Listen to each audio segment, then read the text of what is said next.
अस्सलामुअलैकुम, नमस्ते जी, सत श्री अकाल। तो कैसे हैं आप लोग। दोस्तों आज हम जो वीडियो देखने वाले हैं, ये वीडियो होने वाला है बेसिकली मिस्टीरियस एक लाइट थी और ये लाइट्स जो हैं पाकिस्तान में देखी गई हैं। एंड ये लाइट्स किस टाइप की थी, मतलब what are these lights over night sky, मतलब रात के टाइम पर आसमान में ये लाइट्स किस टाइप की थी और किस वजह से आसमान पे थी।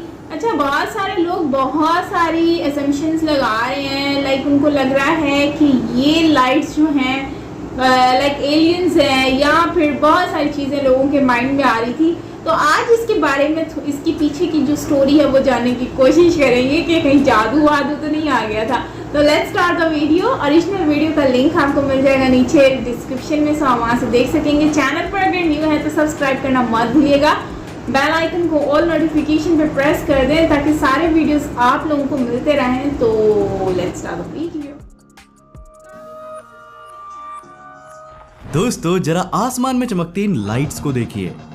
ये वीडियो आप में से बहुत सारे व्यूअर्स ने मुझे राजस्थान, उत्तर प्रदेश जैसे बहुत सारे राज्यों से कल लगातार भेजा था और आप लोग पूछ रहे थे कि आखिर ये स्ट्रेंज सी लाइट्स क्या है। क्या ये यूएफओ है या फिर कुछ और है जो ये एक ही लाइन में इतने सारे लाइट्स जा रहे हैं। अब दोस्तों इन्हें देखकर ऐसा लग रहा है मानो बहुत सारे तारे लाइन में लगकर कहीं पर जा रहे हो। 12 सितंबर 2022 की रात को इन मिस्टीरियस लाइट्स ने उत्तर प्रदेश के लोगों को हैरान करके रख दिया। अब किसी ने इन्हें एलियंस का यूएफओ कहा तो किसी ने तारों की स्ट्रेंज फॉर्मेशन बताया और कुछ लोग तो इसे टूटता हुआ तारा यानी कि मीटियोर्स बताने लगे। लेकिन आखिर ये है क्या? आज के इस वीडियो में हम इनका कंप्लीट एनालिसिस करने वाले हैं। तो हेलो गाइस, मैं हूं कौशिक और चलिए आज जानते हैं यूपी और राजस्थान के आसमान में दिखी इन स्ट्रेंज डॉटेड लाइट्स के बारे में।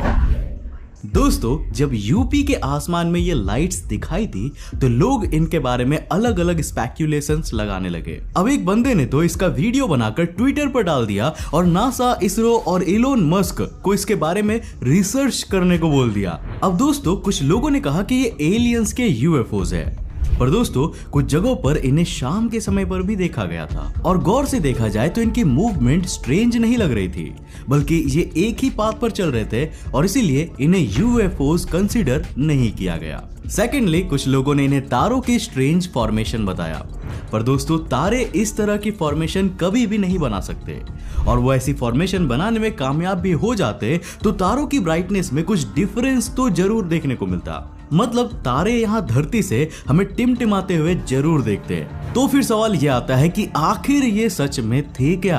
अगर मैं रियलिटी में बताऊं तो ये इलोन मस्क के स्टारलिंक प्रोजेक्ट्स के तहत लॉन्च की गई सैटेलाइट्स है। अब जरा इस वीडियो को देखिए।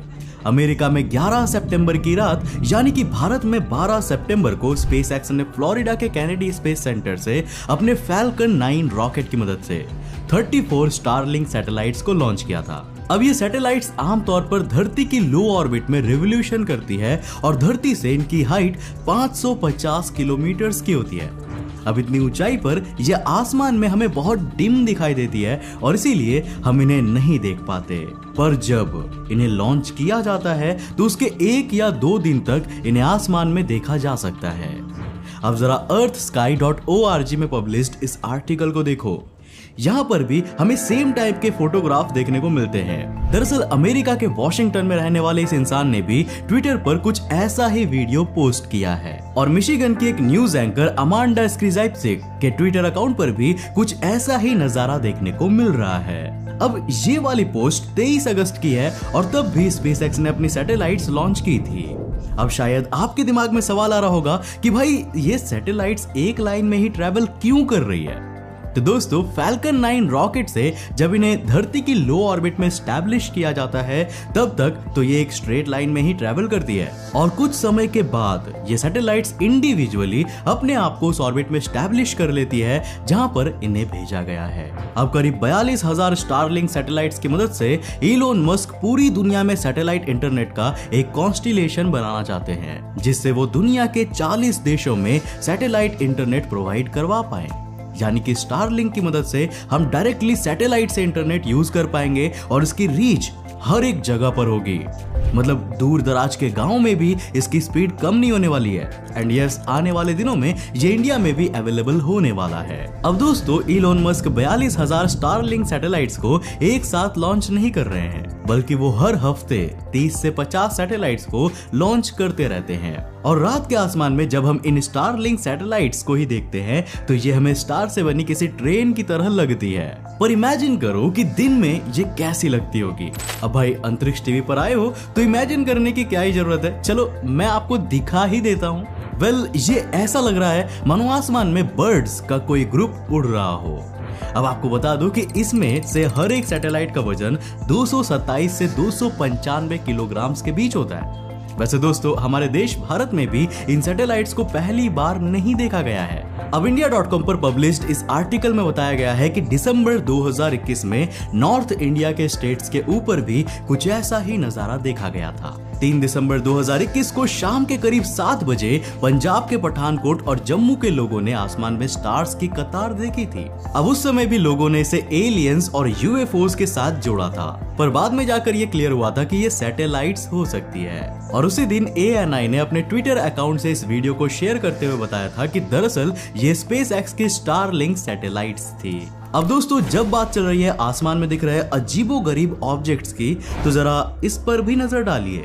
दोस्तों, 2 अप्रैल 2022 को महाराष्ट्र और मध्य प्रदेश के कुछ शहरों के आसमान में हमें एक अनआइडेंटिफाइड बर्निंग ऑब्जेक्ट देखने को मिला था, जो कि सीधे नीचे की ओर गिर रहा था। अब पहले तो ऐसा लगा कि ये आसमान से गिरते मीटियोर्स हो सकते हैं, पर फिर 3 अप्रैल 2022 को महाराष्ट्र के चंद्रापुरा डिस्ट्रिक्ट की सिंदेवाही तहसील के 2 गांवों से कुछ ऑब्जेक्ट्स रिकवर किए गए थे। अब एक जगह से एक 3 मीटर डायमीटर वाली रिंग मिली जो बेहद ही गर्म थी, तो और एक जगह से एक 1.5 फीट डायमीटर का एक सिलेंड्रिकल ऑब्जेक्ट मिला। बाद में सिंदेवाही के विलेजेस में 5 और सिलेंड्रिकल ऑब्जेक्ट्स मिले थे। अब ये दोनों ही ऑब्जेक्ट मेटल के बने हुए थे, यानी कि ये आर्टिफिशियल थे। तो आखिर ये आए कहां से? वेल, यहाँ व्हाट्सएप यूनिवर्सिटी में ये खबर फैल गई कि चाइना ने भारत की ओर कोई मिसाइल फेंकी थी, जिसे हमारी ब्रह्मोस मिसाइल ने आसमान में ही बर्बाद कर दिया, और ये टुकड़े चाइना की उस मिसाइल के ही है। लेकिन दोस्तों, रियलिटी में ऐसा कुछ भी नहीं हुआ था। दरअसल इसके कुछ दिनों पहले चाइना ने स्पेस में एक सैटेलाइट लॉन्च की थी, और जिस दिन ये टुकड़े आसमान में देखे गए उस दिन चाइना के सैटेलाइट लॉन्च का रॉकेट बूस्टर वापस धरती पर गिरने वाला था। अब इसरो के एक ऑफिशियल ने बताया कि ये उसी रॉकेट बूस्टर का डिब्री हो सकता है। 13 मई 2022 को हमें गुजरात में भी कुछ ऐसा ही इंसिडेंट देखने को मिला था। दरअसल इस दिन गुजरात में कुछ जगहों पर आसमान से मेटल बॉल्स गिरने की खबर आई थी। आनंद डिस्ट्रिक्ट की 3 जगह भालेज, खम्भोलाज और रामपुरा से 1.5 मीटर्स डायमीटर वाले हॉलो स्फीयर्स रिकवर किए गए, जिनका वजन करीब 5 किलोग्राम का था। जब ये मेटल बॉल्स आसमान से गिरकर धरती से टकराई थी तो बहुत तेज साउंड प्रोड्यूस हुआ था। लोकल लोगों को लगा कि शायद कोई अर्थक्वेक आया है, और इसीलिए बहुत से लोग तो जल्दी से अपने घर से बाहर निकल आए। अब जब फॉरेंसिक टीम को बुलाया गया तो उन्होंने इस ऑब्जेक्ट की जांच करके ये कंफर्म किया कि ये और कुछ नहीं बल्कि स्पेस डिब्री ही है। 17 मई 2022 को एनडीटीवी की वेबसाइट पर पब्लिश्ड इस आर्टिकल के अनुसार गुजरात में गिरी इन मेटल बॉल्स का कारण चाइना के रॉकेट का डिब्री था। चाइना का चैंगजैंग 3B रॉकेट पृथ्वी की ऑर्बिट में कम्युनिकेशन सैटेलाइट को एस्टैब्लिश करने के बाद इसी दिन धरती के एटमॉस्फेयर में री एंटर हुआ था। अमेरिका के एस्ट्रोनॉमर जोनाथन मैकडोवल ने भी ट्वीट करके इन स्ट्रेंज मेटल बॉल्स का कारण चाइनीज रॉकेट के डिब्रीज को ही बताया था। इसरो के रिटायर्ड साइंटिस्ट BS भाटिया ने बताया कि ये रॉकेट के फ्यूल टैंक के हिस्से हो सकते हैं, जिसमें हाइड्रोजन नाम का एक लिक्विड फ्यूल स्टोर किया जाता है। नाउ फॉर्चुनेटली इन सभी इंसिडेंट्स में किसी को भी किसी तरह का नुकसान नहीं हुआ था। पर दोस्तों, क्या आपने कभी ये सोचा है कि अगर किसी देश की सैटेलाइट या रॉकेट डिस्ट्रॉय होकर दूसरे देश में गिर जाता है और इससे वहां के लोगों को लाइफ या प्रॉपर्टी का लॉस होता है, तो ऐसी कंडीशन में क्या होगा? वेल, ऐसी कंडीशन में जिस देश की सैटेलाइट या रॉकेट ने वो नुकसान किया होगा, उसे विक्टिम्स को भारी जुर्माना चुकाना पड़ता है। हालांकि इससे पहले विक्टिम कंट्री, जो अभी बताए गए केसेस में भारत ही था, उसे ये प्रूव करना होगा कि वो स्पेस डिब्री चाइनीज रॉकेट का ही था। अब यार, दुनिया के अलग अलग देश जिस स्पीड से धरती की ऑर्बिट में अपनी सैटेलाइट्स को भेज रही है, उसे देखते हुए लगता है कि आने वाले दिनों में हमें ऐसी और भी घटनाएं देखने को मिलते रहने वाली है। वैसे आप इसके बारे में क्या सोचते हो? क्या वैज्ञानिकों को जल्द से जल्द स्पेस डिब्रीज को खत्म करने का कोई सॉल्यूशन खोजना चाहिए? और ये स्पेस डिब्रीज हमारे फ्यूचर में कितना नुकसान पहुंचा सकता है? वेल, अपनी राय हमें नीचे कमेंट करके जरूर बताना। अब दोस्तों, मुझे उम्मीद है कि आपको आपके सवालों का जवाब मिल गया होगा, क्योंकि कल से यार आप लोगों ने बहुत सारे मेल्स और डीएम्स में मुझे इस वीडियो के बारे में पूछा था। इसलिए मैंने आज के इस वीडियो को बनाया ताकि आपके अंदर का कंफ्यूजन पूरी तरह से क्लियर हो जाए। तो दोस्तों, उम्मीद है कि आपको ये वीडियो जरूर पसंद आएगा। अगर पसंद आया तो लाइक करने के साथ साथ अपने फ्रेंड्स और फैमिली के साथ जरूर शेयर करना, और ऐसे इंटरेस्टिंग वीडियोस को देखते रहने के लिए चैनल को सब्सक्राइब करने के साथ साथ नोटिफिकेशन बेल को ऑन कर देना, ताकि आप देख सको हमारा वीडियो सबसे पहले। तब तक के लिए बाय, जय हिंद।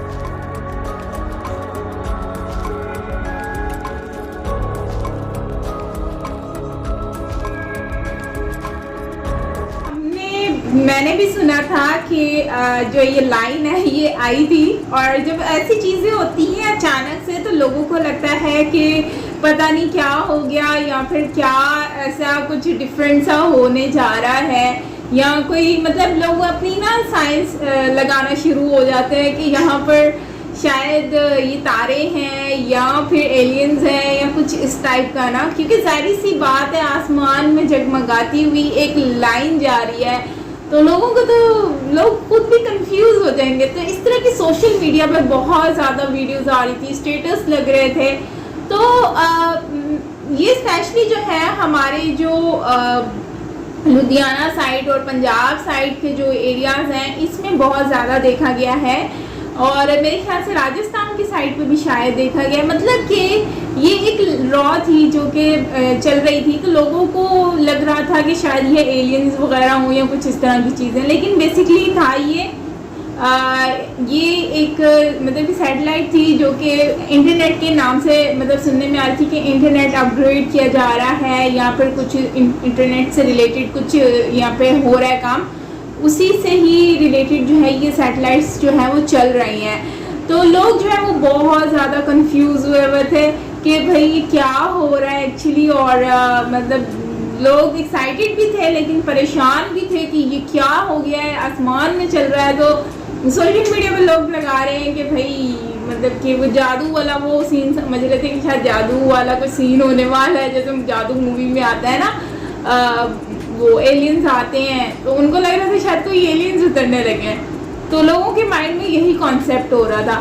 खैर हर इस तरह की कुछ डिफरेंट चीज़ होती है तो जाहिर सी बात है लोगों का माइंड डायरेक्टली दूसरी तरफ चला ही जाता है। वेल, इंडिया में भी देखा गया ये बात बड़ी मतलब कि डिफरेंट है। तो पाकिस्तान में मैंने खुद नहीं पर्सनली देखा, लोगों ने देखा था, लेकिन मुझे नहीं पता था कि ये इंडिया में भी लोगों ने देखा है, और इंडिया में भी ये सैटेलाइट गई है और वहाँ पर भी लोगों ने देखा है इसको। और इस तरह से ना सिर्फ पाकिस्तानी बल्कि इंडियंस भी यही सोचते हैं, मुझे आज पता चला। तो काफ़ी अच्छा था वीडियो। आप लोग बताएं, आप लोगों में से किसी ने अगर इसको देखा है सैटेलाइट को, और देखते वक्त आप लोगों के माइंड में सबसे पहले क्या आया वो आप लोगों ने शेयर करना है नीचे कमेंट सेक्शन में। मैं ज़रूर जानना चाहूँगी। ये थोड़ा सा फ़नी सा लग रहा है लेकिन मज़ा आएगा सबके आंसर सुन के। तो देखते हैं कि कमेंट में क्या क्या बताते हैं आप लोग। सो मिलते हैं नेक्स्ट वीडियो के साथ। गाइस, अपना बहुत सारा ख्याल रखिएगा। और हाँ, लास्ट में एक बात कहना था कि जो जैसे उन्होंने बताया कि कोई चीज़ होती है वो अगर नीचे गिर जाती है, मतलब कि एक्सपेरिमेंट करते हुए, तो उससे जो नुकसान होता है, जिस कंट्री में भी नुकसान होता है, तो अगर वो प्रूव कर देते हैं कि ये इस कंट्री के मिसाइल से हुआ है, तो फिर उनको वो भारी जुर्माना वो पे करते हैं विक्टिम को। तो ये तो बहुत अच्छी बात है। मुझे लगा कि ऐसा नहीं होता होगा, लेकिन ये अच्छी बात है अगर वो पे करते हैं। लेकिन जाहिर सी बात है जो जानी नुकसान होता है उसका तो कोई पे नहीं कर सकता, जितना भी पे कर लो वो कम ही है। तो खैर, आई होप कि ये लोग इस तरह के एक्सपेरिमेंट ऐसी जगहों पे ना ही करें तो बेहतर है जहाँ पर पब्लिक हो और कोई जानी नुकसान हो, चाहे वो जानवर हो चाहे वो इंसान हो। तो आपका क्या कहना कमेंट में बताएं। बाकी मिलते हैं नेक्स्ट वीडियो के साथ। Till then take care, bye bye.